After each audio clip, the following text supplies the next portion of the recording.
This episode is brought to you by Inspired Vapor Company. Inspired Vapor Company is a father and son partnership, Kevin and Blaine Tetz, and they have stores in Melfort, Prince Albert, and Humboldt, Saskatchewan, and their goal is to help you quit smoking. Yeah, Blaine and Kevin have an optimistic vision and have seen huge benefits personally by switching to vaping, as did I. I used vaping to quit smoking also about 3 years ago, I think it was. Maybe 3.5. So whether you're using vaping to quit cigarettes or you're already a veteran of vaping, they've definitely got something for you. So if you guys go to inspiredvaporcompany.com and use the promo Moose10 at checkout, that's Moose10, Moose10 at checkout. Go check out their site, you guys. You know what? I don't need this clunky thing. This SM7 has got a windscreen on it anyways. I was just recording some vocals and I had an extra poppin'. Hey, that's Mark's last name. Not extra. I'm just a regular Poppen. Hey, this is Brandon Baker from the band Electric Religious, and you're listening to episode 85 of the Sit Down Podcast.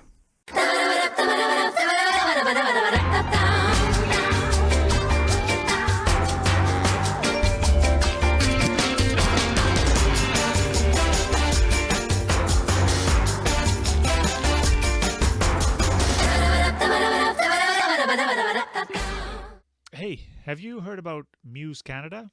It's an inclusive nationwide collective for all arts, culture, and entertainment communities to provide communication, opportunity, and resources through networking and essential activism. Yeah, they're all about connecting folks in the arts, cultures, and entertainment industries. Most importantly, they cross-connect across those industries, right? So musicians to filmmakers, photographers to artists to crafts to peoples to you name it, that's what they're trying to do. They welcome individuals, businesses, non-for-profits, associations, bands, and basically everything, you guys. So if you haven't heard of who they are, just give them a quick look-see at moosecanada.ca. Moosecanada.ca. Muse. Because Moose, it's us. Did I say moose? You did. That's awesome. Yeah. It should be moose. Right on. Welcome back, our dear friend, Mr. Baker. Hey guys, how are you? Good, man. Looks like you're in a new, is it the same house? It's definitely a different room or a different angle. I can't figure it out just yet. Yeah, so it's the same house, our basement studio. We just revamped it and changed it all around throughout COVID just to make it a little bit more feng shui, you know? Nice. Oh. Very cool. Yeah, and, so it's a little bit more open of a space, and I've got the whole studio right over here in front of me, and then a little office space back there. So it's chill. It's chill. So a little birdie told me that you were doing some recording today.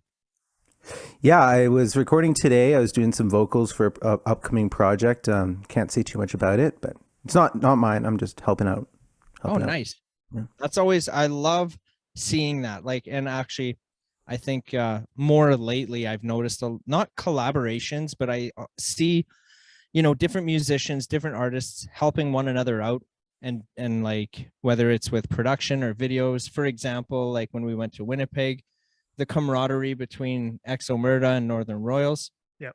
Like Dale was the one who did the audio for the music video that they did, just stuff like that. You know what I mean? And then like in Saskatoon with, like old... They'll probably ask an arm and a leg for that. Yeah. You think so? No. But yeah, even in Saskatoon, I see it, with like, Old Souls and 7 Mile Sun, and you know what I mean? There's always like a few groups that like collaborate, and I love seeing that. Yeah, it's really great. I mean, in this time of COVID where we can't really all get together, it's super easy to do stuff like this. And especially with recording, there's this great product or company called Session Wire, where you can literally just tap into each other's studios and it's all real time. And so it's like sitting in the same room with somebody, only there's a camera pointing at you. Right. Really, really awesome. So for like co-writing and songwriting with friends and meeting people and networking, stuff like that, you can't go to music conferences right now and all that kind of stuff. So it's proved amazingly invaluable to have something like Zoom, and all the technology that we have right now is crazy. For sure. And what's it called? Session Wire? Session Wire. Huh. Yeah, it's amazing. Shout out to those guys. Yeah. So is that like an Alberta, strictly Alberta thing, or what is that? No, it's probably it's definitely worldwide. It was started by a gentleman out in BC, I believe, but one of my friends, Brendan Lyons, he works for them. So it's like, musicians and tech getting together to solve some problems that we were running into because of COVID. Right. Very cool. Have you heard it? Well, you must know about like Muse Canada, right? Yeah, Jessie Toms and over at Muse Canada, she's a huge advocate for the arts and all that kind of stuff, and she's put together a really, really good thing, getting like all the resources that the arts industry that we all need all into one place. It's really awesome. You bet. Yeah, we got to meet her a couple of weeks ago, and had like that. We had a Zoom call together, and got into depth about like what we're trying to do and how we can help and everything, and like we're basically backing each other up on it. So yeah. Good for you guys. Very yeah, cool. she's great. Yeah, she's been super supportive of my projects and all my friends' projects, and yeah, it's just been great. Cool. We need more of that. Hell yeah, we do. But you guys are up there. You guys are in that wheelhouse too of bringing people together and sharing and supporting. So it's good. We definitely try to be, and like we're just fans. That's how I see us. Like I love going to live shows and concerts, and I was always doing it, and just now I feel like I'm a bigger part, not a bigger part of it, but it's cool to like, for example, having you on the show, and I know that you're coming to Saskatoon pretty soon here. So I'll be damned if I'm not going to be there, dude. I'm going to be there in person. I'm going to tell you right now, like, you know what I mean? And just being there, meeting these people in person, finally. Well, you changed your view quite a bit too, because you were stuck in your 90s rock. I was definitely bullheaded when this all started. And for sure. The only shows you saw were the big ones. Yeah. And now all I see are like indie musicians, and I'm just like fanboying out all the time. I love it. I know those guys. Yeah. When you get into the whole indie scene and you realize the quality of art that's being created, it's just like, yeah, you're not hearing it on the major commercial radio stations, but it's out there for you to discover. It's out there for you to listen to, and it's like some of the art that's being created out there is just incredible. I agree. And there are so many musicians that you're in awe of, and you're just wondering, why are you not on the radio, or why doesn't the rest of Canada know you? Exactly. That's just it. When you hear a new indie group, maybe not new, but you hear an indie group nowadays, in my opinion, that I think is far beyond radio worthy. Mm-hmm. And it's just like, what can I do to, like, why aren't you there right now? And what the hell can I do to help you get you there? Yeah. Right. Well, like there's like commercial radio is not the be all end all. No, not at all. In my opinion, commercial radio is like, it's a lucky thing, but there's like, what's hilarious about commercial radio, terrestrial radio in general, especially in a market as big as the States, is that there's like no royalties paid out. You're not making money off terrestrial radio in the States. Right. It's like next to none. It's almost as bad as Spotify. You're making money off of, touring and playing shows, and you're making money off of satellite radio royalties. Mm-hmm. And depending on if you own your masters or not, then, like the pie just keeps getting cut into different segments depending on how many people are in the pie. And so indie artists are they almost have a huge advantage over some of the big name acts, because indie artists typically own their masters. They're typically self-published. They're typically the main songwriters and typically the performers on their recordings. And so all of the pie of the money is going to indie artists, and it's up to them to really decide, can you operate successfully as a small business at that point? Yeah. Right. So like really, if you have a sense of business about your project, you'll do just fine if you can write good songs. I mean, that's what it all comes down to, is writing great tunes. And I think a lot of, maybe we discussed this last time you were on. I think a lot of indie artists just want to play music, and they don't see they're not in it for the money, right? What's that? It's not about the money at this point. Yeah. So For sure, it's not about the money. Money helps you do more things. But yeah, you're right. Like when we say indie, we're typically talking about entrepreneurs, independent entrepreneurs who are passionate about their art, and whether it's indie pop or indie punk or anything, Right. you're talking about people that are entrepreneurial, and money helps you do more things. But those things are going to get done either way, I think, because of people's just their passion for their Yeah, projects and their art. Yeah. yep, definitely. yep. I do want to ask you, we had mentioned something about you going to law school the last time you were on too. Did you like still follow through with that, or what Well, was? yeah, man. Not no, but we did talk about that, and it's something I'm really interested in. I love the whole concept of like of helping people, and especially if I could be like an entertainment lawyer or an environmental lawyer or something like that. But I bought the LSAT book. I bought all the flashcards for studying. But then the tuition for law school doubled in Alberta at the U of Oh A, man. No. and so we'll see. Right. So that kind of put a pin in it for now. Yeah, it was more like a nail, not a pin. Can I ask like what that cost is for that? I looked into it and it's like 17K Jesus. for a year, so it's not cheap. Holy But I shit. mean, but when you're done, you're a lawyer, so that's your hourly rate. Yeah, Yeah, I mean, indeed, you are a lawyer when you're done, but then you got to find clients and work, and that's then right. it's the same like slogging around trying to get gigs, and like it's the same thing. Just you know, Yeah, Yeah, for and sure. and you'll be representing musicians who are usually broke. yeah. Well, typically, if a musician can afford a lawyer, they're either signing a contract that will give them more money, Yeah. or they feel like somebody's taken some away. So I mean, like if a musician needs a lawyer, they're probably doing all right. Yeah. Yeah. Yeah. Just my opinion, I Sure.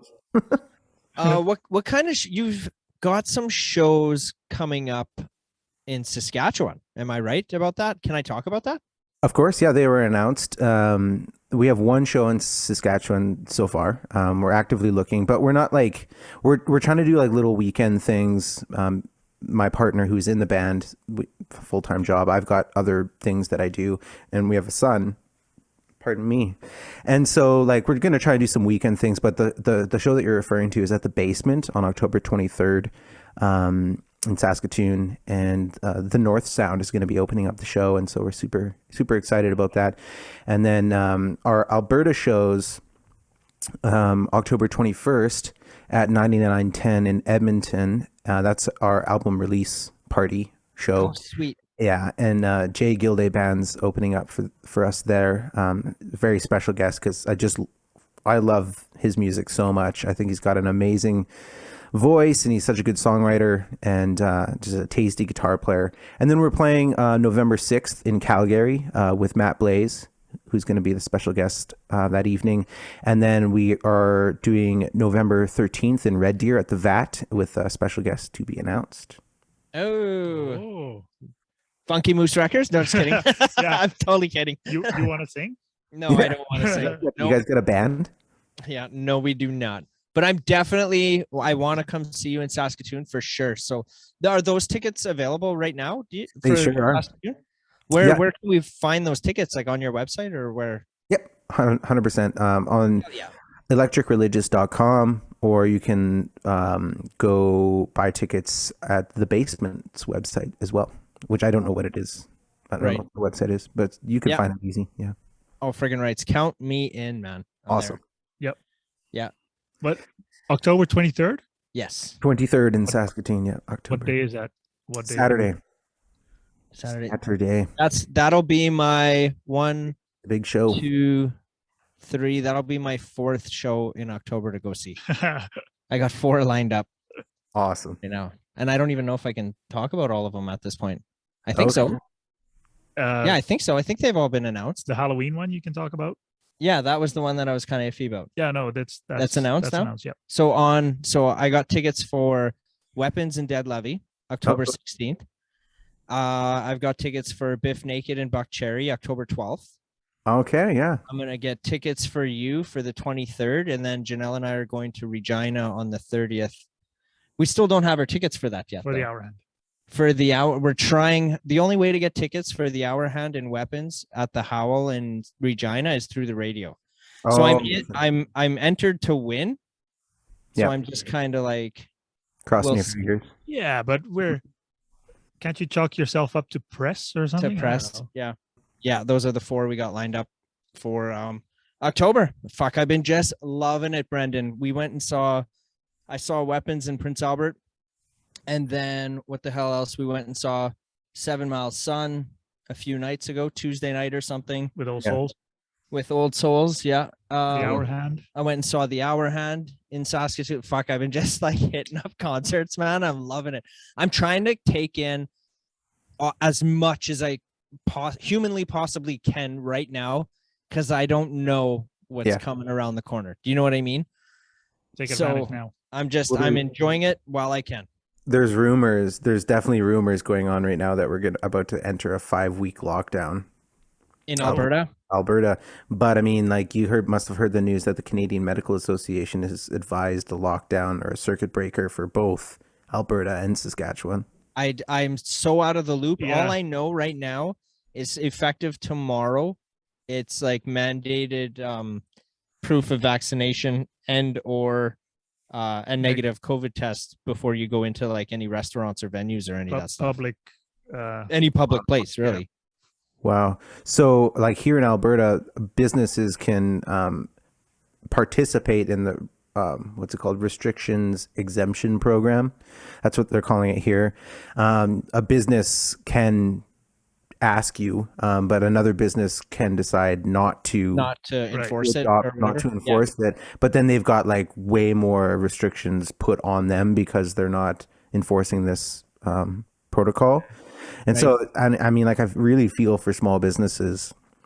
Of course, I have empathy for the people who are partaking in the restriction exemption program, but I certainly feel bad for all small businesses having to just like either make a decision or they're under the pressure of their customer base to do one thing or the other. So it's just like a really, really intense time right now. For sure. I see some social media posts where, you know, small businesses are outed, I guess, where, I don't know, I noticed there was a list where the businesses on that list either were anti vaccination passport or whatever it was about. And I noticed one business in Prince Albert, and I know the owner, and I'm like, well, I highly doubt that he's anti-vax, anti-passport, anti-whatever. So I messaged him and I was like, dude, did you know you were on this list? And he was like, oh shit, no, I did not. And I don't want to be on that list. I don't want to be on any list. I just want people to be able to come into my store and, you know, like, well, no doubt. Yeah. Yeah. He's the kind of guy that if you want to come in and you're not vaccinated, at least wear a mask, you know, stay. Yeah. He's civil about it. Yeah. Keep your distance, whatever. And so how did he end up on that list? Those lists are not very accurate. They're being taken care of by whoever. Like some Joe guy on Twitter. Yeah. Joe Blow from the 2nd Street Corn and Gas or whatever. I don't know. Yeah. So yeah, he was kind of panicking. Well, where did you see this list? It was okay. I saw it on Reddit, but it was a Facebook or Instagram post on a Facebook group, something like that. And I just saw that's such a freaking.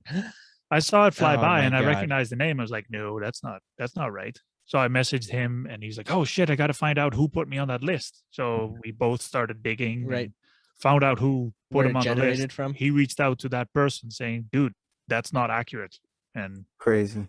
I think they took him off the list. I haven't checked in with him. That's exactly that's the problem though. I mean, like the most of the information that we get isn't like fact checked. It's not curated by professionals, rarely ever. No. So, I mean, like, yeah, again, another reason why I feel bad for small businesses right now, either way. Yep. Yeah. Holy crap. So let's talk about your release party. So you have a new album coming let's out. talk about the new album. Yeah, hell yeah. and let's get the facts straight right here. Yeah. From the horse's mouth.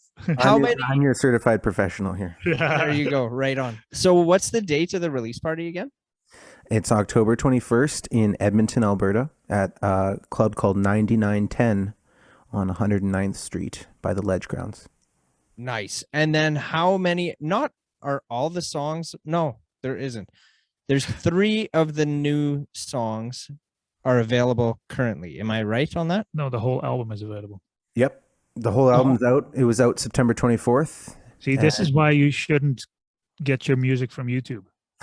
Yeah, I only listen to freaking YouTube, dude. Oh, I don't go to Spotify or anything, so I apologize if no, it's all good. On my lack of information. But I know there's 3 tracks on YouTube. No, there's more than that. No, there's 3. There's 3. Yeah, we released 3 singles. Catherine with a music video. Yep. One More Night with its official music video, and Paralyzed is out, and we're actually going to be releasing that music video sometime next week. Oh, nice. And it's an amazing music video. I'm super proud of it, and I'm like the video team and the director Jarvis Grenier from Hot Shots Films. He did all the videos so far, but he really knocked out of the park with Paralyzed. So I'm really excited for everybody to see it. I don't have an exact video release date for that yet, but it's going to be sometime next week, and I'm kind of just going to surprise everybody with it, I think. Freaking right. Well, just so you know, this episode's being released on Monday. So for those of you listening, keep an eye and ear out for that video. And if it is released by this time, we can definitely add the video in the community page. Yeah. So that I highly doubt I'm going to release it this weekend. It's probably going to be sometime early next week and likely after Monday. So it should be good. That's okay. Sweet. Just let us know and we'll put it on the community page for sure. Awesome. Yeah, I'm excited. It was shot in the Dinosaur National Park in southern Alberta in the Badlands there. Oh my God. I don't think I've been there since I was a kid. I haven't been there since 2018 or something. So nice. Ever since I was a kid. Yeah. Freaking A. Yeah. So we've got 3 songs out right now, and then on all streaming platforms, minus YouTube, because we're going to probably wait until we've got at least some graphics and everything ready to go to put those songs up on YouTube. But you can find the whole album, Tragic Lover, on everywhere you stream music, and you can purchase it on Bandcamp and through my website and all that kind of stuff. Yeah, so we're super happy that it's out. It was about a 2.5 year process from the beginning of writing to September 24th. Right. And in the 2 days that it was out, it's entered the CKUA chart, top 30 charts at number 17. So I'm pretty proud of that. I saw that. Yeah, congratulations. Congrats, yeah, you betcha. I was actually listening to the album. Unfortunately, I didn't have time to listen to the whole songs, but I went through them, and I had to write it down because there were a few songs that reminded me of other bands. Yeah. Okay. And the first track, Catherine, reminded me of a Green Day track, and I can't remember which one. Interesting. But it had one of the mellower Green Day tracks, and then I also picked up some John Mayer. Yeah, there's definitely some influence from John Mayer, just because I think he's a phenomenal guitar player. I've looked up to his guitar playing for a long time. And I mean, the guy's a prolific songwriter, and there's a lot to learn from his discography if you take away sort of like the egotistical, shiny commercial aspect of it. There's a lot to learn, I think. Right. And then I also wrote down Fleetwood Mac. I think that was track. My notes are over there. I think it's track 5. Hang on. Okay. I find One More Night's really catchy. Oh, 4. Track that one will track stick. 4. That one sticks in your head. One More Night. Yeah, One More Night is probably the more successful single. It got over 10,000 streams on Spotify and several thousand on Apple Music, and same with Catherine, but One More Night certainly took off. And then you're referring to Paralyzed, track number 4. That's got the Fleetwood Mac vibe. I think maybe because they keep the guitar riff. Guitar, yeah, exactly. Yeah. Sweet. Yeah, And I'm then really the other ones, the really- other ones were all Brandon.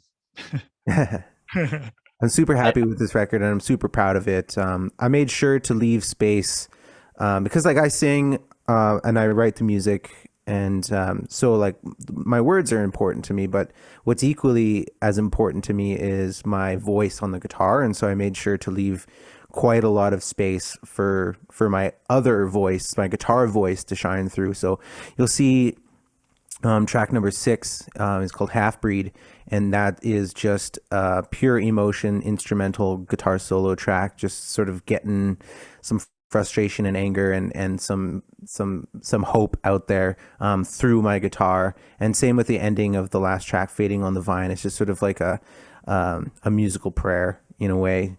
Right. Yeah, so I'm super proud of it. We worked with producer Brad Simons, Juno-nominated producer, here in Edmonton at a studio called Velveteen Music, and it was mixed by Brad Smith and mastered by Ruben Goes out in Toronto. And so everybody came together just to make a great record. I think I'm really proud of it. How do Very I cool. well, how do I recognize the name Brad Smith? How would I know that name? Or am I just in my head? Well, Brad's a common name and Smith's a common name, so there you go. That could very well just be. I'm very simple minded, so that could be it too. I heard that name Just before. Brad Yeah, and probably. Smith. There you go. Yeah. For sure. Just like John. You know John? Oh, it must be because I know John Smith, There you go. right? There you go. That's what I'm thinking. Shit. That's Will's brother. Yeah, Will Smith. That's hilarious. What's that red light that keeps flashing on behind you there? Because I can't stop staring at that. You're talking about this one? Yes. Yeah. What is that? Well, this is a thing called Line 6 Helix, and it's just like, it's basically like a studio, but at your feet. I have it raised up here because I'm fiddling with it and programming it for my upcoming shows. But basically, it's like a pedal board, Okay. Oh, like a guitar effects pedal board, and it's an amp simulator, and it's literally got everything that you could ever want. And yeah, I'm programming it right now for some upcoming shows, and yeah, that's why it's there. Oh, awesome. but it's digital. Yeah, so it's got an analog audio path, but it's intersected by some digital components. But everything is modeled off of the actual analog gear, except for some of the proprietary algorithms like the delay stuff and like some of the reverbs. Anything that like Line 6 has made for this unit is likely some analog mixed with digital, but like they've gone out and modeled like real Fender amps, real distortion pedals, real bass amps, and put all of those into algorithms to recreate the exact sound that you would get using the hardware gear. So it's really, really cool. This is my second one, just because I thought that I wanted to get rid of it, and I got rid of it and built this like really, really expensive and massive analog pedal board, and then just realized that like there's things that I want to do sonically that I would need like 80 more pedals, and this was just a cheaper option. It sounds great. It's super easy to use. I can literally plug it into my studio in 4 seconds flat and have all of the sounds I could ever want in the entire world. And so yeah, I'm a huge fan, and I'm happy I have one again. Right on. Right on. But Joel is asking if you can turn that red light off. Yeah, why is that red light flashing? It's the tempo. It's the tempo of the patch. Okay. So this particular patch is for one of my songs that's at 120 beats per minute. Why does our camera keep doing that? It Oh, did I that didn't- last week too. I didn't put it on airplane mode. Oh, go put it on airplane mode. Okay, I'll be right back. You keep talking. Yeah. So Airplane that was happening too. Like, so every time his phone dings or whatever, then it looks like we got disconnected, but we're still here. Oh, I see. Yeah, I'm using like a DSLR camera just with a dummy battery hooked into an HDMI cable, so it never shuts down because it thinks that it's nice. got 100% battery at all times. At all times. Yeah. Well, we have this other camera. Well, what we do is we got the phone plugged into the computer, so Zoom is using the camera from My- the phone, my right? 'Cause phone it's has a better webcam, yeah. quality one Yeah. instead of the computer one. But yeah, and then I don't know what the hell program we use for audio here, Loopback or something. Do you know what that is? Yeah.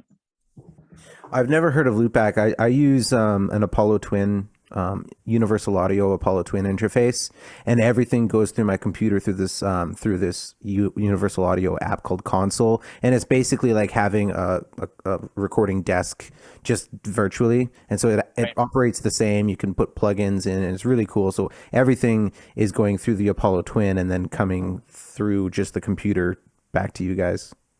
Yeah. Sweet. So Loopback is an app because Macs, for whatever reason, don't support two microphones. Because these are USB microphones. You plug them in, and then Mac is like, well, you have to choose one. Yeah. And then but Loopback is the way you can plug them all in. Loopback recognizes all the microphones, and then you can funnel it out to Zoom. Nice. Yeah. It works pretty good. But now we also have a mixer that's behind me, but I haven't taken the time. We've used it once on one episode. So yeah, far. and I do want to install it and get rid of the USB cables and use proper XLR. But you guys sound good, I think. I haven't quite figured out how to. Well, the thing is, every time I unplug the USB and plug it back in, I have to set up Loopback again because for whatever reason, the computer recognizes the microphone as a different microphone now, and then Loopback is confused. Yeah. So I have to draw the lines. The startup is always consistent, but it's not. It just takes time. Yeah. It's not like we can just fire it up and go. Yeah. That's like anything. Like, how many times I have to restart Logic, like my recording software, or like Pro Tools. It's just everything is messed up all the time. Yeah. You're lucky if you get like a string of like a couple hours where nothing goes wrong. Yeah. Right. Yep. That's the fun thing about computers. Yeah. Right. Yeah. You must, Mark. You must know all about that. Yeah. Is that why you got out? It usually goes well. Usually. But when it goes wrong, it goes very wrong. Very wrong. Yeah. How's the fam? Family's great. Arthur's in grade 1, my son, and he just had his first parent-teacher interview, and so that was cool. And Olivia's recording a record. Or actually, she's pretty much done recording her next record, which is her third record. Her band is King of Foxes, and I play guitar and sing backups. And her new record is, no word of a lie, gold. It's solid gold. Every song is amazing, and I'm really excited for people to hear that record as well. And I'm super proud of her, and I'm super proud of Arthur too for doing a good job at his parent-teacher interviews. But what's so funny is that they don't call them parent-teacher interviews anymore. What? At least at this school, they call them goal-setting meetings. What? Are you serious? Which is whatever. It's cool. But what it is a parent-teacher interview. It's just not. It's not called that anymore. So. So we had to come up with a couple goals, or Arthur had to come up with a couple goals, and so his math goal was to be better at addition and to build a Lego city, so that was cool. And his reading and writing goals he wants to write in a straight line and not all wobbly, and he wants to make his letters the same size. And that's a great goal, man. And so what's your reading goal? He's like, I want to be able to understand longer and weirder words. That's pretty tight. That's cool. Good. He's an amazing little reader. I think it's just like literally the comprehension of some of the bigger words is not quite there because he doesn't know what they mean. Right. But he can read anything, and at a pretty high level, and so we're super proud of him. Right on, and that's English, right? English, yeah, but he is in a German bilingual program, which is the school closest to our house, Forest Heights. Nice. German. Yeah, it could have been Spanish, it could have been French, it could have been Chinese, it could have been anything, but the closest school to our house was a German bilingual program, and so we said, perfect, let's do it. Learning a second language is important, doesn't matter which one it is. Yeah, right. I agree. Do you guys know German? No, not at all. So then how is your German coming? I know eins, zwei, and I know Guten Morgen and Guten After, or I think. I don't know any. Abend. Guten Abend.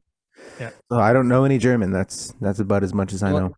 What does that mean? Guten Abend. Good evening. Good evening. Yeah. There you go. Yeah. Actually, Arthur's grandma and Olivia's mom, she is a linguistic expert, and so she knows a fair bit of a lot of languages, and so she's going to prove invaluable, I think, with Arthur's homework. So we can call her up and be like, "Hey, what? Can you translate this for us a little bit?" Yeah. Nice. That's awesome. Yeah. Yeah. I used to hate, well, not hate, but I didn't like languages at school. But now I'm very interested in them. I just don't have the time and brain power to learn them all anymore. It's really tough. I'm also trying to learn a couple new languages. One of them is Michif, which is a Métis, is what Métis people speak. It's like a mixture of Cree and French. Yeah. So I already know French. I took French immersion, and so I'm learning. Basically, I'm learning Cree and Michif kind of at the same time, because you need to sort of know the Cree side and the French side so that you can mix them together. Yeah. So that's not easy, because like, I don't know, like it's really hard to find resources that are like easy to follow, and B, extensive enough that you can actually learn like the whole language, and like that just goes to show the problem that Indigenous people face with the loss of language and culture in Canada right now, because like I can't even go and learn what is supposedly my own language, like Right. So are you talking about the Cree language or the Michif? Michif. Right. Yeah, I'm Métis. Yeah. I have a feeling that it has a lot to do with location too. So the Michif that you would have in Edmonton or Edmonton area would be different than the Michif in Saskatchewan, I think. Yeah, as far as I can tell, there's two styles. There's the style from Red River Valley area in Manitoba, and then there's like the northern style in like Park Valley, Saskatchewan, northern Saskatchewan. But I'm from Prince Albert, so my style would be the whole northern Michif style. Right. Yeah. But again, like the education that I've received on all that stuff is lacking, and so I don't even know. Yeah. Huh. Yeah. But it's something that I'm trying, because I mean, reclaiming your indigeneity through language is one of the things that I'm attempting to do for myself. So Yeah. Cool. yeah. I'm just trying to think of like putting that to music somehow too. Well, that's what I did with Tragic Lover. I didn't use any Indigenous language, but I used my, like, all of the lyrics and like all the stories and everything like that is basically, it's relating how growing up as an Indigenous person has affected the way that I see the world and affected the way that I interact with the world around me, or the behaviors that I have, or the preconceived notions, or just the ingrained sort of things that all humans have. I just really tried to dissect how growing up Métis meant that I behave a certain way, Right. like as a modern Indigenous person or an urban Indigenous person. So like at the same time as trying to be closer to more traditional ways of living, like going to sweats and speaking with elders and everything like that, there's also like, okay, well, you still need to be vain and use Instagram, and you still need to what's the word I'm looking for, like promote yourself, and like in a traditional ways, like being humble is more important than being like popular, and so it's there's a dichotomy in modern urban Indigenous people with trying to reclaim traditional ways of living and trying to still, especially as a musician and a small business person, like that's just like really tough to get to gel, to link up. And so that's sort of what Tragic Lover, that each little story in Tragic Lover is just a different perspective. It's like if you were to just read the stories, or if I were to just tell you the stories, they're just stories. They're just like One More Night, for example. That's about like wanting to go out and party and make mistakes and the things that everybody sort of does. But it's like the way that I deliver it as an Indigenous person is just going to be different. Like the whole the whole chorus is drink up, I better move on. I have to learn to leave you alone. Like I can't like stop chasing you. Uh, I'm gonna like get my head right. I'm gonna fix the situation that I find myself in, but I just have to have one more night full of excess and mistakes and so like I'm sure everybody relates to that in some sort of way, and that's how I relate to that situation. And I just thought it was an interesting. Probably why I find it so catchy. Because I can relate to it so well. Like that could be it. Exactly. It. Well, that's exactly what I tried to do. So the perspective is of an Indigenous person, but the stories are kind of just like anybody's stories. They're just relatable. Yeah, exactly. Freaking right. Cool. Now I got to listen to the lyrics because, like I said, I didn't have time to listen to the whole song, but yeah. Mm-hmm. Now it's on your to-do list. Now it's on your to listen to list. Yep. There you go. Do you have any new instruments since the last time we spoke? Yeah. Because you took one of your guitars. You do? I want to see. I have several new instruments. All right, guys. Exciting news. So we can actually talk about this now. Yeah, it's been in the works for a while, but now we can actually say what the heck we've been very discreet about. Yeah. So we are collaborating with Skull Creek Studios and Prehistoric Productions, and the Capital in Saskatoon. What we're going to be doing is hosting a Clash at the Cap, is what we're calling it. So send a little bit of an intro, who you are, what you do. Yeah, your influences. Yeah, we'll give you a list in the description, but basically just send a video of one of your songs. YouTube probably is the best way to do it. A YouTube clip. Send it to that email address, and then and you will be entered for a chance to play at Clash at the Cap. First one's going to be January 15th. Is where the event is, and then on January 22nd, the finalists will go there. Now the winner, tell them what the winner's going to get there, Mark. So first of all, you get a spot to play at Moosefest, and you get a credit from Prehistoric Productions to get a music video made. You get a credit from Skull Creek Studios to record for a recording session, and you get a credit from Funky Moose Digital for digital marketing and web design. That's right. So get those submissions in at clashatthecap@gmail.com. Okay, you guys want to talk about some interesting instruments? I would love to. I'd love to see. All right, so here's the one of the first ones that I bought since we talked last. Ooh. What's that one's name? Shiny. It doesn't have a name yet, but we just really liked the color, and we like this the Maestro vibrato arm. That was really cool. So this one's tuned to a full step down. I don't know if you can hear. Oh yeah. But it just plays like a dream, and the pickups are burst bucker pros. And so like the Epiphone's been making pretty good instruments the last little while. And so this guitar has just got a lot of vibe and mojo, and it looks really cool. We love the color. So is that like a kind of a dark green? I just want to make sure that the lighting is like it is right.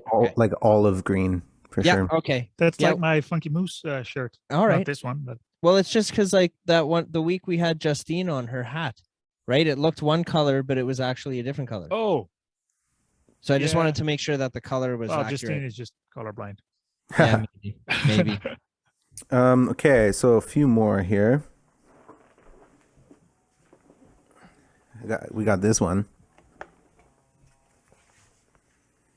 Do you play that one in the video?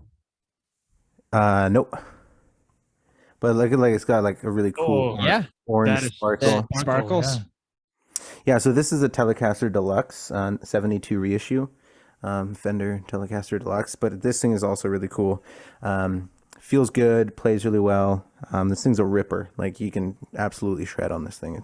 It's awesome, and it sounds great. Two humbuckers for the pickups, so you get telly feel and somewhat of a telly vibe out of the pickups, but it can push your amp into some pretty dirty territory, and so we love it. This one's great guitar. Sweet. And then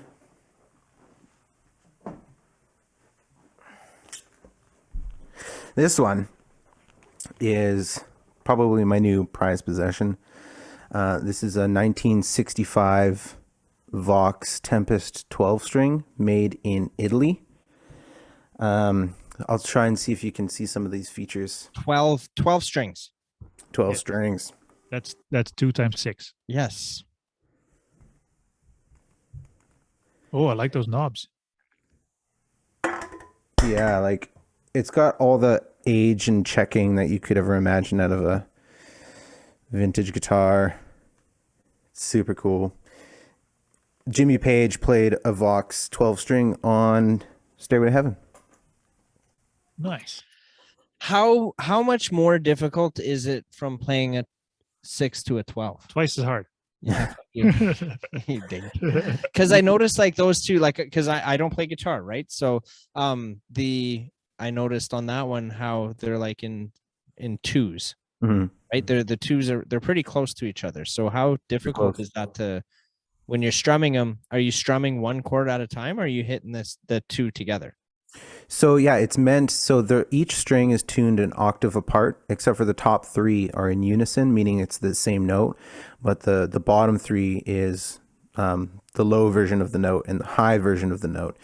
And you can't help but hit both at the same time. I mean, right. Sure, it gets a little bit of getting used to, and you kind of have to be a little bit more accurate with your fretting hand. But other than that, it's not that different than a normal guitar. It just, you know, it's got that 12 string sound.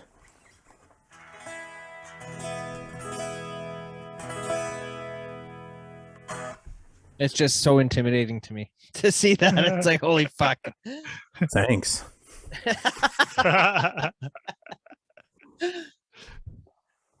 You were talking about the guitar, right? And then yeah, I got the Helix, and I picked up a 1971 Fender Vibrolux Reverb, which is a vintage amplifier. And so yeah, lots of goodies. No doubt. So where are you buying those? Are you getting them online or in music stores? Like, do you like go in to just check it out and then you're walking out with a new guitar, or what? Yeah, it's really just the individual guitar or piece of gear at that individual moment. It could be from a big box store and I just got lucky, or it could be from a small retailer that, again, I just pick the best instrument that I can find. Right. That's sort of the only criteria that I have for buying gear, buying instruments. It's that feeling. I don't know if you've ever had that.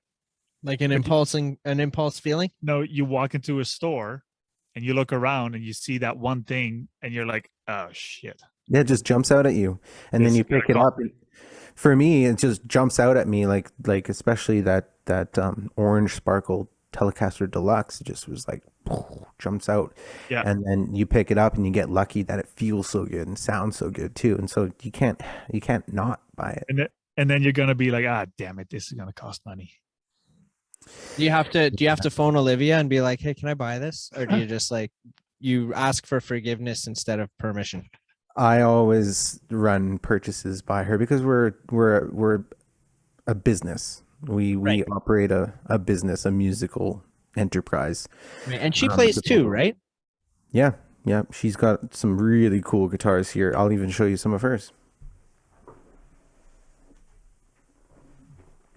So this is American Professional 2 Series Jazzmaster in Olympic White with Michael Frank V-Mod pickups, so they sound really good. This thing's awesome.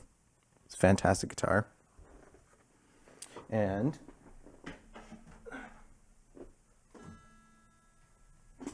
she's got this really cool hardtail Stratocaster from the 90s, which is also pretty badass. Hell yeah. Yeah. Like she's played it lots. Like look at the edge of the frets there. You can see how the strings have just sort of like dug a groove right here. Yeah.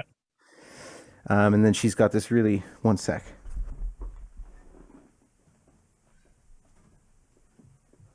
She's got this beautiful 2011 Sunburst or Tobacco Burst Les Paul Ooh.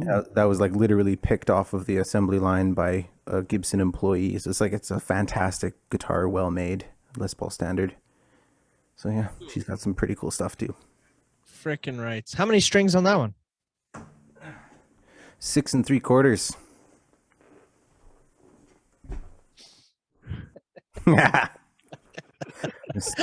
Scratching your head there. Yeah, but it took me a second. I was like, what? Nice. Hell yeah. That's easy though, making him scratch his head. Yeah. Well, I just, I'm very intrigued and interested in it, but I know Yeah. absolutely nothing about it. You know what I mean? I just started teaching guitar again. I teach out in a town about 2 hours away once a week, and the town's called St. Paul, for the Northeastern Music Association. So I'm teaching like 6-year-olds to 12-year-olds, and I just forgot how much I love teaching. But it's the same sort of thing. It's like it can be intimidating, and there's so much to know because you expect to be as good as the people you listen to. But you know what? Right. Just don't worry about that. Worry about being as good as you need to be to have the fun that you want to have. Is essentially. So, Yeah. do you know? So that makes me think of a question then, and here it is. Are you one of the teachers that like has to give? Do you give like a back history on like the origins of the guitar and all that information, or do you just dive right into it and be like, "Hey, I'm going to teach you some chords, and this is where your fingers go," or like, what kind of teacher are you at guitar?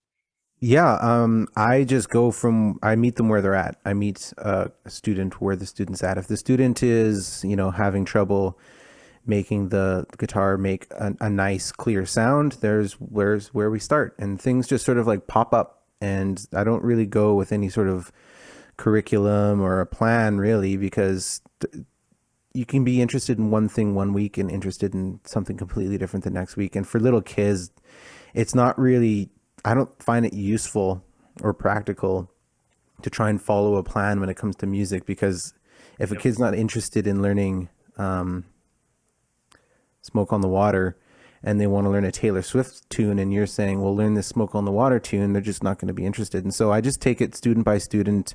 And first of all, we just have fun and we'll learn some of their favorite tunes. And if something comes up within that tune that requires more explanation, or if something's more challenging, then that it's too challenging that they can't play it, then that's where we go into some sort of like technical practice. And so you're just taking things one problem at a time. Right.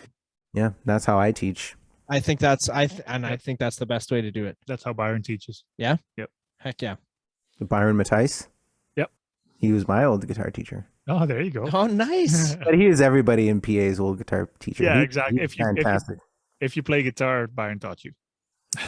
Yeah, he taught me for a little while, and I didn't do the things he wanted me to do. He wanted me to get better at sight reading, and I should have listened because I should be better at sight reading. And you know what? It's just one of those things, though. Like, I didn't want to learn how to sight read, and he wanted me to learn how to sight read because he knew what was best for me. Yeah. But I think that maybe like I could have got a little bit of sight reading practice and some hardcore shredding practice and like, a little bit of both. But I think I was just in a spot in my musical world where I wasn't too concerned about reading music at that point. But, hindsight's 2020. I wish I would have taken that seriously. Right. Yep. So sight reading's like reading it off of the page, right? Yeah, notes on a page, which I can do semi confidently now, but I could be like reading fly shit off of a paper, Right. Yeah. Yeah. That's the expression they say, like orchestra musicians, they could read fly shit on a paper if you gave it to them. That's hilarious. Mm-hmm. Yeah. Byron tried to teach me too. How many lessons did you go to, Mark? I don't This was remember. a little backstory on this. This was what, 2 years ago? It was pre-COVID. Nope. Wasn't it? Oh, because my last few lessons were virtual. So But when it started though. yeah, it was just before COVID. Yeah. Well, anyway, Mark has this guitar here, and he was like pretty fired up and stoked about how he was going to learn how to play guitar. And I was excited for you too, man. Yeah. I really was. Uh-huh. And it did. Let's just, long story short is it didn't last very No. long. It did not. So how many sessions did you do? I don't know, 6, 7. And for what reason did your fingers get sore? Is that what it was? Well, yeah, but I knew that was part of the process. Yeah. It was just, I knew the next session was coming up. And it was like, okay, I need to practice. Mm-hmm. This is more important. And then I did whatever else. And then, hey, Byron, how's it going? Yeah, I didn't practice this week. So, let's move on. And then try to do a new song. So he gave me the notes. I practiced it. So he tried to get you to read the notes? No, not specifically. Right. But it's more like, gave you the sheet and do that. And I did that during the lesson. Did he ever teach you how to would the first thing be how to tune a guitar? Well, I had been playing for a little bit before I visited him for lessons.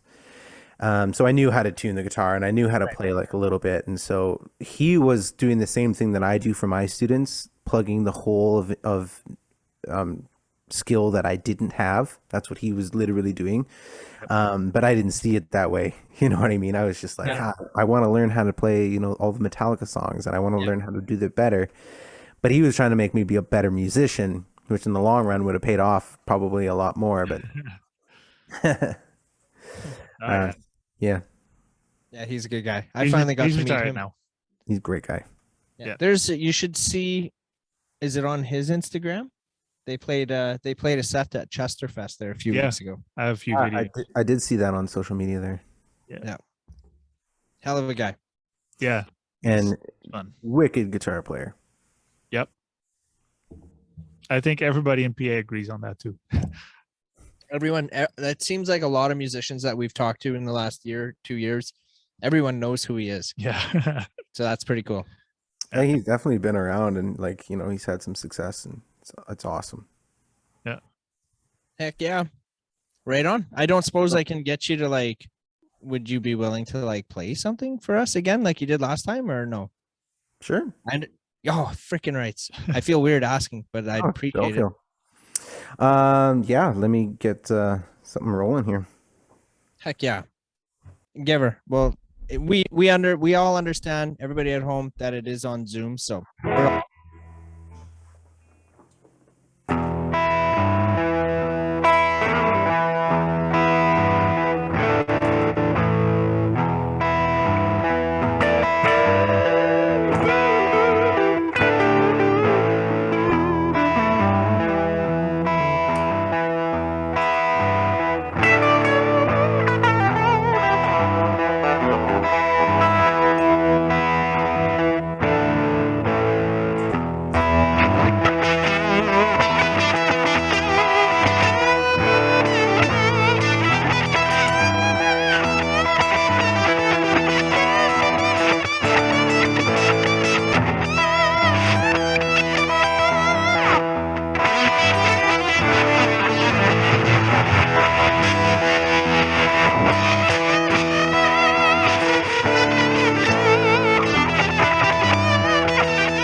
Yes. Yeah. Awesome. I haven't played guitar yet today, so sorry if I was a little rusty there. But that was fun to jam. That's kind of like that's what I do in my spare time is I'll just set up a loop and just go hard. Right. So that was one of my questions was the loop that you were playing. That was just you recorded yourself doing that loop, right? Yeah, and honestly, that was just the last loop that I had. I just pressed play on my looper, and the last thing, it could have been something way different, but I was just like, oh, let's give it a shot. Yeah. Like That's it. deadly. And you can't play, hey, Mark? Shut the fuck up. I can't play at all. Maybe the first 3 notes on the first note on Jingle Bells, maybe. That's that just goes to show like the quality or like the versatility of this thing too. I just like loaded up the last loop that I have. Like you can't, if I were to take off my headphones, all I would hear is this. You know what I mean? Like I don't hear anything in the room. It's literally all going straight into the Apollo. So this thing is the best. It's awesome. Yeah. Well, yeah, because then I suppose Arthur's sleeping, right? Yeah, you don't wake up the kids. Yeah, if you're are getting ready for bed. I wish he would go to sleep when we told him. No, he's got too much of an active mind and he just loves reading in bed, and so we can't really say no. Right. What time is his bedtime? Like he starts to get ready for bed at 8. Yeah. Oh yeah. Do you ever play music for him in bed, or does it rile him up too much? No, he needs to quiet down when it's bed. My son's the same way. Like if I've tried that, even if I'm trying to play like relaxing music it's too much stimulation, right? So it doesn't work. I get it. Yeah, he needs quiet and he needs to be cozy. Yeah, just like all kids. My daughter, it's 9:15 here now. She's not in bed. She's 10, so 9 o'clock is usually her bedtime ish. But it's rare that she sleeps before 10 o'clock. Yeah, exactly. And there's always like things that they need to do. Like they need to get up to go to the bathroom 8 times. They have to like ask you if you noticed the shining light that just came through their window, or Well, like any other car. Yeah. Or it's even, are you still there? Yeah. Or I need a drink of water. It's like No, for us, it's usually Alexis she comes downstairs when we're down here. She comes downstairs. My tummy hurts every time. Well, the answer is the same as yesterday. You know, like there's not much we can do about it. Have a sip of water and go back to bed. Yeah. Okay. Good night. And then half an hour later, she goes to the bathroom. Yeah. But Elian, our son, he's 3.5, and he I would like a light. Oh yeah, 8 o'clock, 2 stories, and then lights out. He goes to bed. Done. Next morning, 7 o'clock. That's when he wakes up. wow, that's awesome. Yeah. My son is not like that at all. So my son is around the same age as Arthur. Like Kemper is 6 years old in grade 1, and to this day, there has not been a night that he slept the full night. To this at all? At all. It has never happened. Never ever has it happened. It's always something. Well, he's got allergies and he's asthmatic and stuff like that too. So a lot of the times it's like a little asthma attack at night or whatever it is. Yeah. Something, but it's generally, he's waking up in the middle of the night to go to the bathroom, and then he's always got to come in our room. And before that, he was very colicky, like when he was in the crib and stuff. So he was always crying, and it's never happened. He has never went to bed, like fallen asleep at bedtime and woken up the next day. It's like minimum once in the night. Sometimes it's twice in the night. Poor guy. Yeah. Poor parents too can't sleep. Like we have to either one of us will have to go sleep with him just so that the other one doesn't get disturbed. Do you know what I mean? Mm-hmm. We sleep, if Janelle and I sleep together, then he's coming in and we're both waking up, and then everybody's grouchy, and we don't get or anything because it's so common now that we know it's going to happen. And it's like, hey, do you want to go sleep with him so that I can sleep tonight, or vice versa? And that's kind of how that goes. But I can't wait till he's like, till that stops. I can't wait till he can sleep through the full night. I was thinking, can't wait till he's 18 and moves out. Yeah, no, dude. You know what? Here's. I'm gonna add to that a little bit. I guess is that I remember in the past, and I would see like older kids who still lived with their parents, and I was always like, I guess, like being honest, I'd be judgmental about it. Like, what the hell are you doing? Like, I moved out when I was 17, right? And I had a job, and I was living on my own and doing all that. And then so I'll see like a 20-year-old that's still living with their parents. Anyways, I would be judgmental about it. But as a parent now, dude, my son can live with me forever. I don't give a shit. I don't care. He could live with me forever and ever. Amen. And I'd be totally okay with it. So I get it now. I totally get it now. But you also feel that way now. Wait till he's actually 17, 18. Yeah. That's true too, because if he's like I was at that age, my story might change a little bit. I'll be like, get the fuck out. He won't be like you. You don't think so? No. He's not like me right now at all. No. He's too polite. He's too shy. And I'm just the complete opposite of that. I'm rude and obnoxious and I'm outspoken. He's such a cutie. I remember how old I was when I moved out. I think it was 20, 21. Yeah. Yeah. I didn't have to move out. My job was literally a bike ride away. So when you were 17 and over, like 17 to 21, yep, working, yeah, were you paying rent or anything? Nope. Yeah. That's the dream. No doubt, hey? I had money before I met my wife. Yeah, I moved out when I was 18. Immediately. Well, not immediately, but like I moved out that summer to move to Edmonton to go to Grant Mac. And yeah, like I was definitely happy to be on my own and stuff like that. But I also don't think I was really prepared for, needing to pay your own rent and, having to choose being responsible over having fun and all that kind of stuff. So yeah, definitely. Hey, I think I asked you this the last time you were on too, and I don't remember the answer, but correct me if I'm wrong. Did you not go to like a music school in like London or something? No, I was accepted into Liverpool Institute of Performing Arts, like the Paul McCartney school. I got an offer, but I didn't go. And why didn't you go? Was it just like finances and probably something like that? 18 probably and wanting to move. I did get accepted like pretty quickly after I got to Edmonton.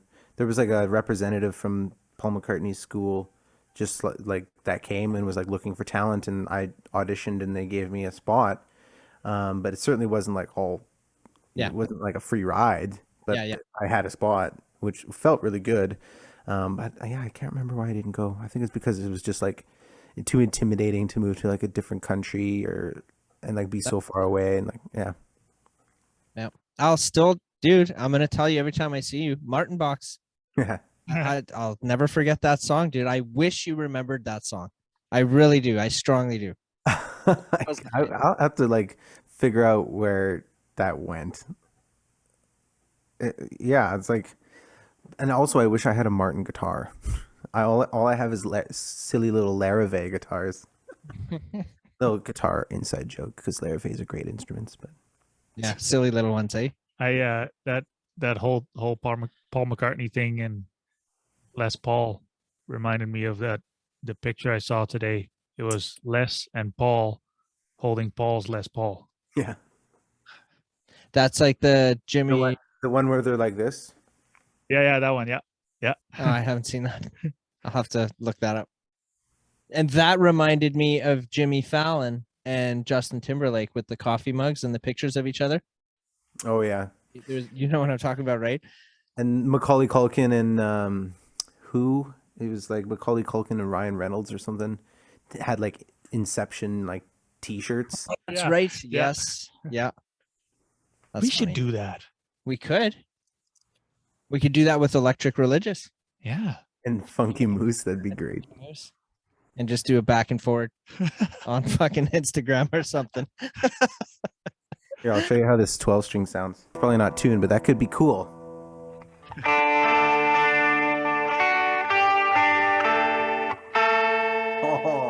Oh, Oh, maybe.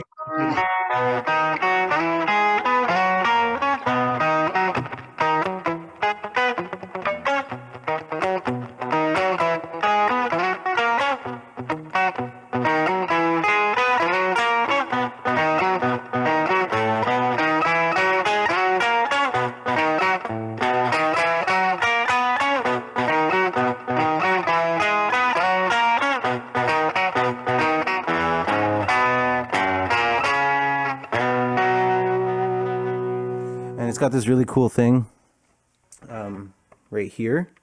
If you like, it's like just a piece of felt. But if you lock it up there, it makes it kind of sound cool.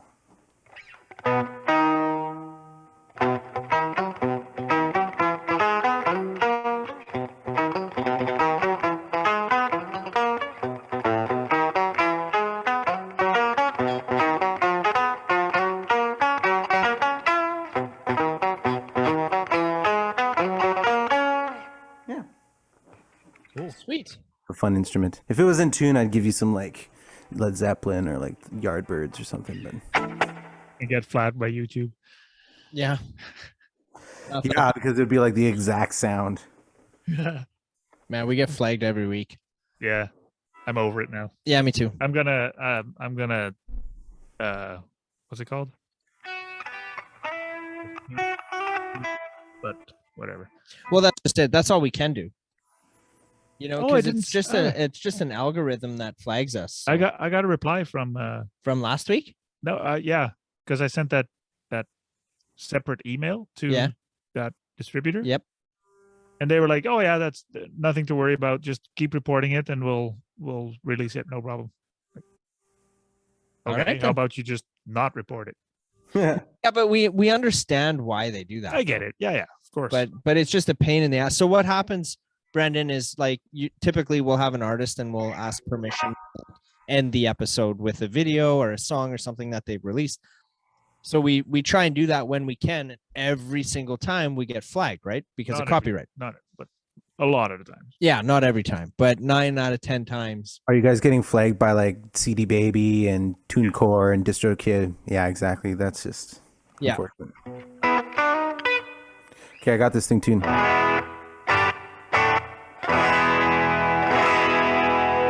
Doesn't that sound so good?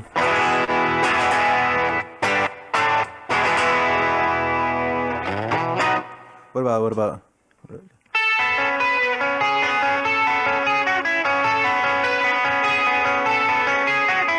thing.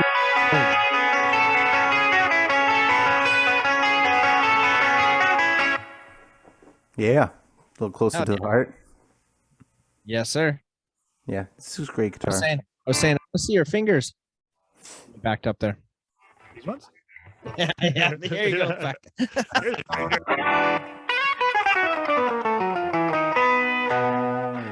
Anyways, I love this thing. We bought it off of a friend of ours named Stu, who's actually producing Olivia's new record, the new King of Foxes record. So this is his old guitar. Yeah, That's awesome. Cool. pride and joy. Love it. So if anybody out there is listening and needs a 12-string guitar player on their records or on any singles or to tour with them, I got one. We might know a guy. You can find Brandon in the links in the description to this video. Yeah, you can rent me for a fee. What, you Have don't you- do this for free? Yeah.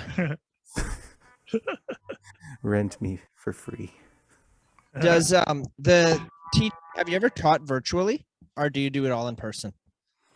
I would consider teaching virtually if the right student came along who was, because if I had to do like the technology as well as teach just the guitar stuff, I probably not. I'm not techie savvy enough. Whatever I'm trying to say, but if the right student came along, I'm sure I would teach virtually too. It's not the same though. Because it can't like reach out and put your finger where it actually needs to be. Right. Yeah. That's Yeah, right. exactly. Right. That's what Byron kept telling me too. Like, no, up, no, the other one. Yeah. Yeah. Yeah. Move it left. No, the other left. Yeah. down, there. Yeah, that's hold it there. Up means higher. Yeah, yeah. Like, yeah, exactly. You move up and you think we're going this way, but like that's a lower sound. So when you go up, you're actually going this way. Yeah. Yeah.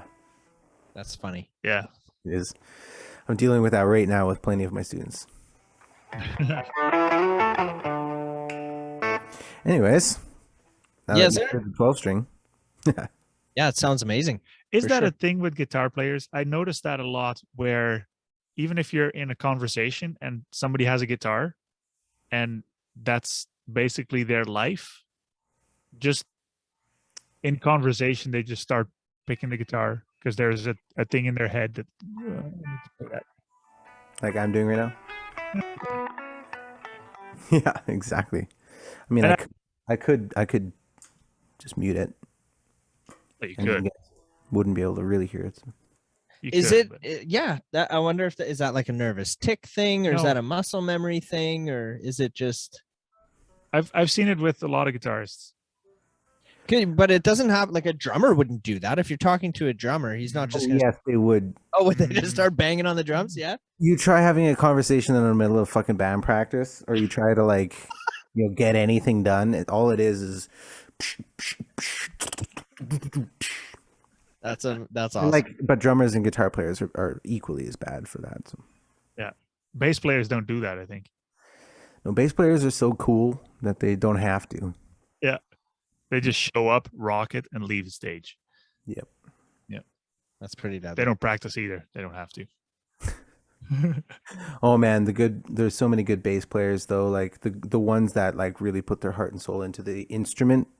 Man, bass guitar is just unbelievable. I wish I could play bass guitar as good as some of my peers. It looks so fun. It like a good bass line just makes everything better.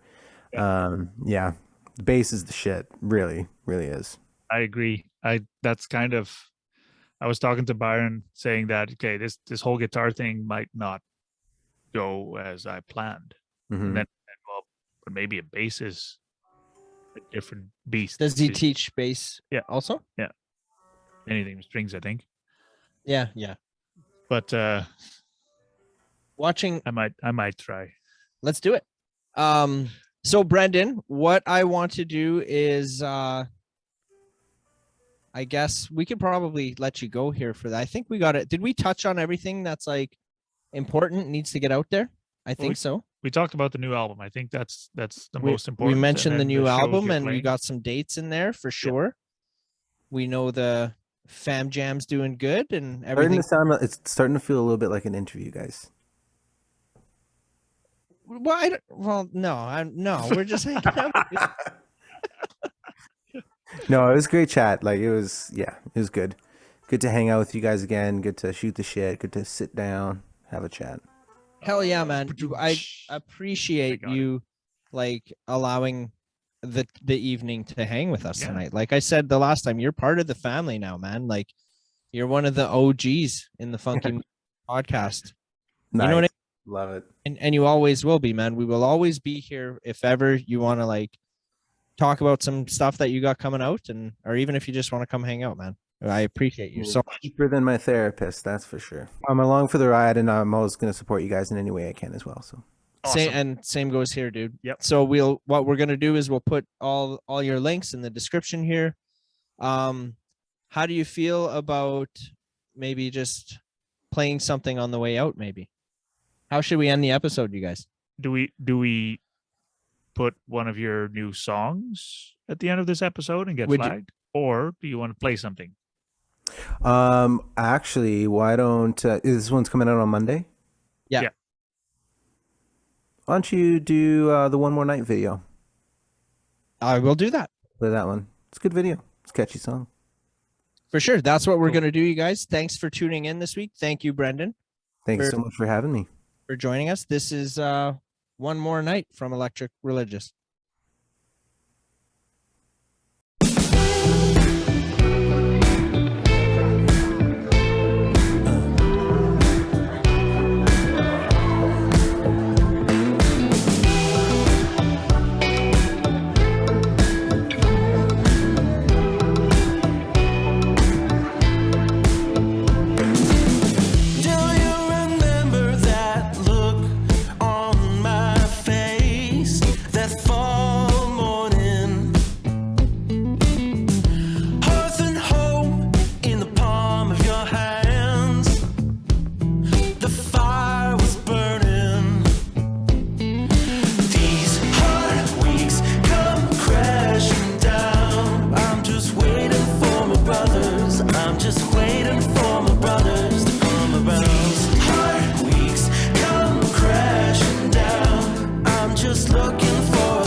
bothers me not. But these hard weeks come crashing down. I'm just waiting for my brothers. I'm just waiting for my brothers to come around. These hard weeks come crashing down. I'm just looking for a lover. I'm just looking for a lover to take me up. I gotta move on, but I gotta learn to leave you alone. I'm gonna clean up, I think I get right, but I gotta have just one more night.